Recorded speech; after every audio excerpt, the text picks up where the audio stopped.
Hello friends, welcome to খেল দুনিয়া। আনোয়ার আলী মোহনবাগানে থাকবেন না অন্য ক্লাবে যাবে তা কিন্তু এখনও ডিসাইড হয়নি। তো আনোয়ারের কেসটা এখনও ঝুলে রয়েছে। মোহনবাগান কিন্তু তাকে 19 তারিখ ক্যাম্পে যোগ দেওয়ার জন্য ডেকেছে। সেখানে যদি তিনি যোগ দেন তো ভালো, আর তিনি যদি যোগ না দেন সেক্ষেত্রে কিন্তু মোহনবাগান আইনি পথে যাবে। তো এখন অবধি মোহনবাগান কোনো আইনি পথে যায়নি। মোহনবাগান দেখবে 19 তারিখের মধ্যে তিনি যদি যোগ দেন তো ভালো। তো এবার প্রশ্ন উঠছে, আনোয়ারকে কি আদৌ মোহনবাগান রাখতে ইচ্ছুক? যদি আইনের এতে মোহনবাগান জিতেও যায় তো সেক্ষেত্রেও কি আনোয়ারকে রাখবে মোহনবাগান? তাহলে কি মোহনবাগানের সুবিধা হবে? তো তাকে রাখবে কি রাখবে না, বা মোহনবাগান কি করবে সেটা পরের কথা। তো মোহনবাগান কিন্তু একটা দৃষ্টান্ত এইটাই স্থাপন করতে চায় যে ভবিষ্যতে যেন অন্য কোনো প্লেয়ার এরকম না করে। যদি এরকম করে তার জন্য যেন প্রপার শাস্তি হয় তার, কারণ একটা চুক্তি করা হয়েছে, সেই চুক্তি ভেঙে কেউ চলে যাবে সেটা কিন্তু হয় না। মার্কাস মার্গুলাও সেটাই জানিয়েছে যে মোহনবাগানই কিন্তু এখন ফ্রন্ট ফুটে রয়েছে এবং এখানে কিন্তু মোহনবাগান তারাই কিন্তু এই কোনো যদি কেস হয় সেখানে জিতবে। এছাড়াও মার্কাস মার্গুলো আরও জানিয়েছেন যে কোনো প্লেয়ার যদি টার্মিনেশন ক্লজ নাও থাকে কোনো চুক্তিপত্রে, তারপরেও তার চুক্তি কিন্তু টার্মিনেট করতে পারে। সেক্ষেত্রে কিছু নিয়ম থাকতে হবে, যেমন হচ্ছে সেই প্লেয়ারকে পর্যাপ্ত গেম টাইম দেওয়া হয়নি, সেক্ষেত্রে তিনি কন্ট্রাক্ট টার্মিনেট করতে পারেন। এছাড়া তাকে তার সাথে স্যালারি দেওয়া হয়নি তাকে কয়েক মাসের, সেরকম যদি কোনো ঘটনা ঘটে সেক্ষেত্রেও তার কন্ট্রাক্ট টার্মিনেট করার অধিকার আছে। তবে আনোয়ারের ক্ষেত্রে এরকম কিন্তু কোনো কিছুই ঘটেনি। তোমরা দেখেছো যে আনোয়ার চোটের সময় বাইরে ছিল, সেই সময় তিনি কিন্তু স্যালারি পেয়েছিলেন। এছাড়া তিনি পর্যাপ্ত গেম টাইমও পেয়েছেন, যেই সব ম্যাচে তিনি ফিট ছিলেন তাকে কিন্তু খেলানো হয়েছে।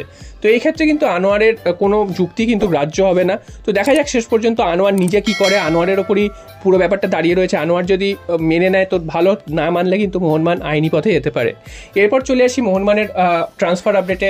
জেমি ম্যাকলারেনের নাম এখনও ঘোষণা হয়নি। তো এর মধ্যেই কিন্তু মোহনবাগানের যে ডোমেস্টিক সাইনিং আর একটা বাকি রয়েছে, যেটা মার্কাস মার্গুলো নিজেও জানিয়েছিলেন, সেটা কিন্তু এখনও হয়নি। তো সেটা কে হতে পারে এটা নিয়ে কিন্তু একটা জল্পনা চলছে।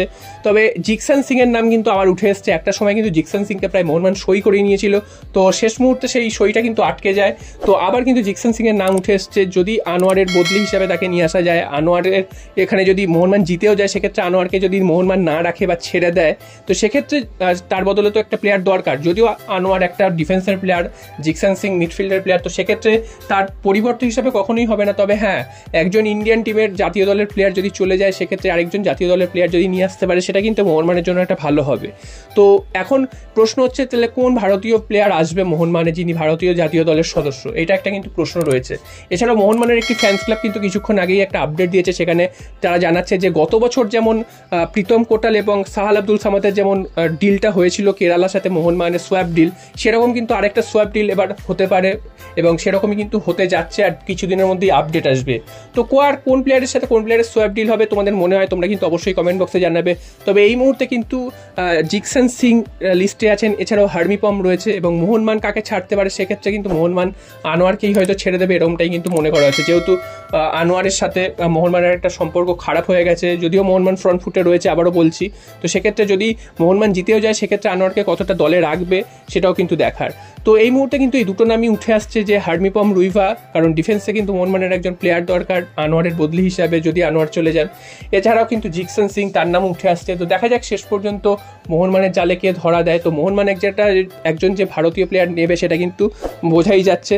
তো আর কিছুদিনের অপেক্ষা, তারপরে কিন্তু সমস্ত কিছু সামনে চলে আসবে।